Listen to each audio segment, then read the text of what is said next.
It's day 153 of Zohar Pshat. And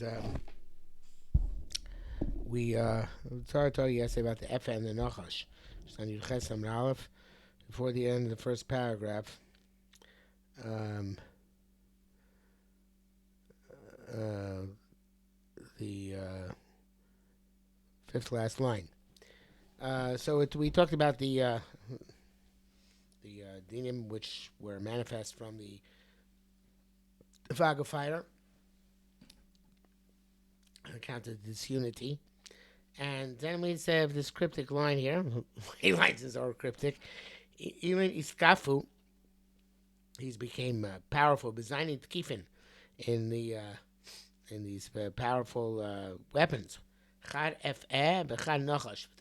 One is an Efeh, one is Nachash. They're both one.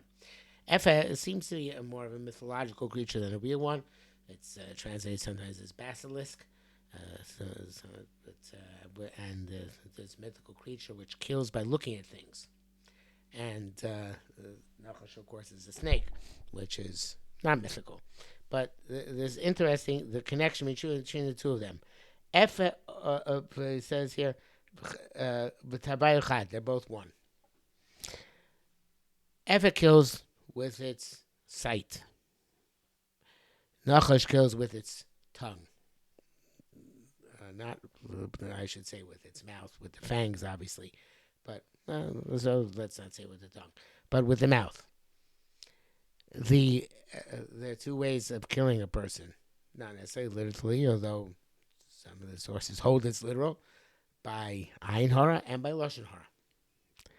The Efa kills by Ayin HoRa and the Nachash by Lashon HoRa. And the idea is that these are things which cause the utmost divisiveness, the utmost strife. Ayin Ra.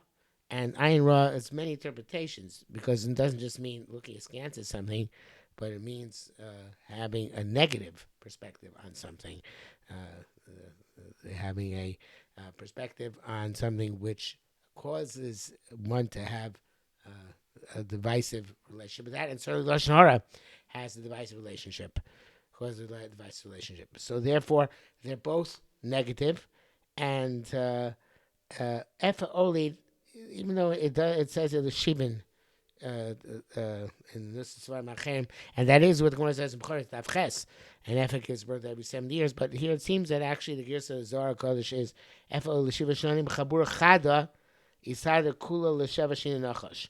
Efa gives birth in 70 years, and it's unified, and it corresponds to the goes back to the 70 years of Nachash. So we know the Chazal Masechus Brachos is very cryptic. Gemara says that a person doesn't bow down by modim for 7 years, his spine turns into a snake.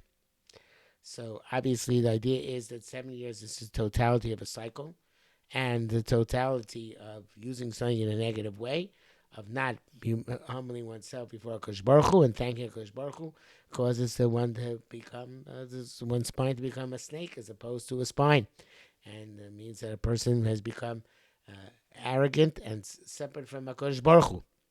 So here too, the sevenness means that there is this complete negative array, just like 7 is complete and positive, 7 is complete and negative, complete negative array of divisiveness, which were represented by the Efa and the Nachash. And Hacha was a Gehenim. There's also speaking of Gehenim, the Ikru B'Sheva Shman. It's called by 7 names. And we're on Sukkah, Daphne and Bays. We're also the HoRa is called B'Sheva Shman. Actually, the one Sukkah might just talk about where the 7 names the HoRa. But evidently, Gehenim also, I think it might be mentioned there as well.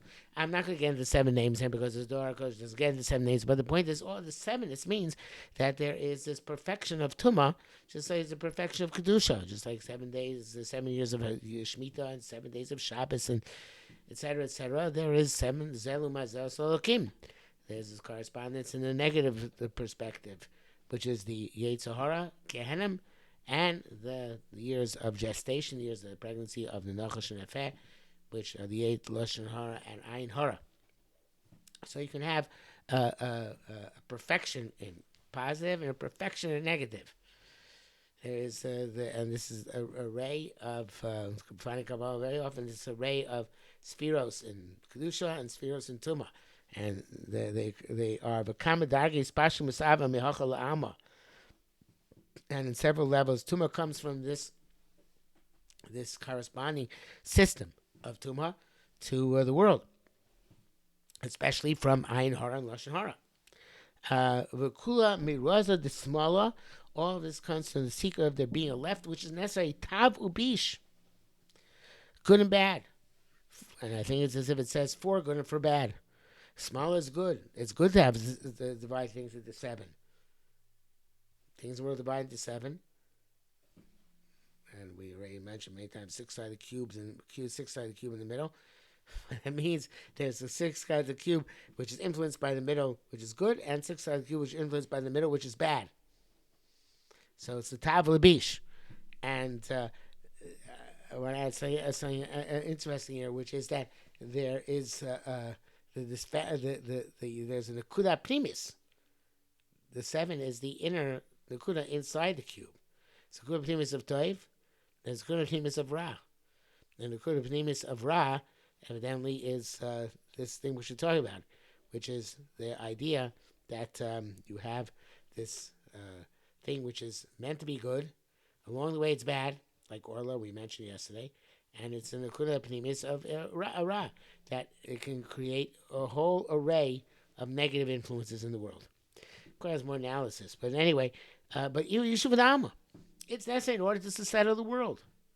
You can't do without it. You can't do without differentiation, even though it becomes divisive, and even though it's Ayin HoRa Lashon HoRa. Hachashma glifa the tamnesve asvan, and here is engraved the name of the 18 letters. Memana gishme bracha, ratzon nedava ubracha yishuv dama. Ear in the side of divisiveness, you have the name of 18 letters, and the Sulam tries to enumerate the 18 letters based on different permutations. I think we actually had this earlier, the Timnesve Asvan, but without getting into again. So the idea is that you can't have Gishrei Ratzon, Nedava, and Bracha. Shamash going to Ratzon Hashem with as a gift with blessing, Shuvam, which settles the world, without having the potentiality of bad stuff happening. These things come together.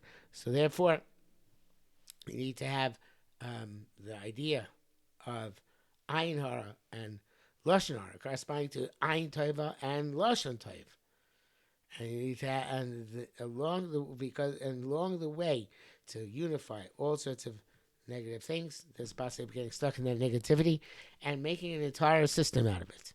And this idea of a system, right, of sevens, it means, and in the Yetzer Hara, in the Gehenim, means that a person can have an entire system and think that the system is a good system, and in reality it's a system which is corrupt to the core. And the person is challenged in this world to assess the Nekuna Pnimis which I have. Is the Nekuna Pnimis comes to Kedusha, and the Nekuna Pnimis comes from Tumah. And he said part of something which comes, obviously Zohar next, Lashon HoRa and Ayin HoRa, is the Nekuna Pnimis which leads to Lashon Tov and Ayin Tova, which is good, or the Nekuna Pnimis leads to Lashon HoRa and Ayin HoRa to Nachash and Ef'eh. And therefore is one which is going to lead to a shleimus of Gehenim and a shleimus of Yetzer Hara, as opposed to, again, I don't know if the 18 fits in here, but it's in terms of the when used properly, somehow it would lead to Gishmei Bracha. Okay, a little bit of cryptic today, but hopefully you got something out of it.